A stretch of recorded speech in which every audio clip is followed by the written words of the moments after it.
সহযোদ্ধা শহীদের রক্ত মারিয়ে আমরা আজকের মঞ্চে দাঁড়িয়ে আছি।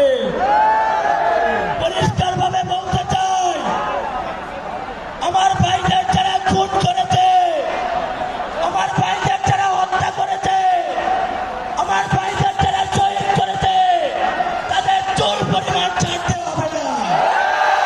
প্রয়োজনে দ্বিতীয় বিপ্লবের ঘোষণা হবে। বিপ্লবী সহযোদ্ধা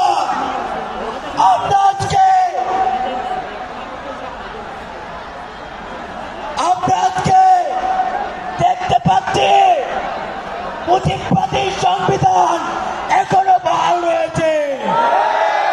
সেই সংবিধান বাংলাদেশের নাগরিকের অধিকার দিতে পারে নাই।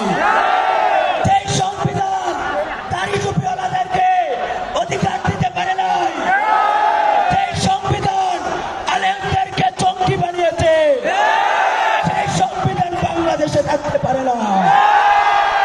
আমরা পরিষ্কার ভাবে বলতে চাই, এই বাংলাদেশের ছাত্র জনতা কখনো বুলেটে ভয় পায় নাই। সেই বাংলাদেশ বুলেটে ভয় পায় নাই, সেই বাংলাদেশকে ষড়যন্ত্র দিয়ে রুখে দিতে পারবে না, আমাদেরকে দবাই দিতে পারবে না।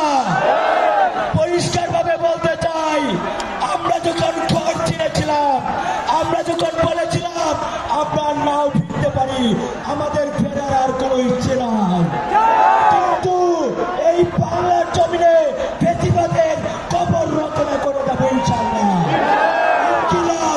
ইনকিলাব জিন্দাবাদ। এখন বক্তব্য দিবেন বৈষম্যবিরোধী ছাত্র আন্দোলনের কেন্দ্রীয় সমন্বয়ক, গণঅভ্যুত্থানের অন্যতম নায়ক রিফাত রশিদ। বক্তব্য দিচ্ছেন রিফাত রশিদ।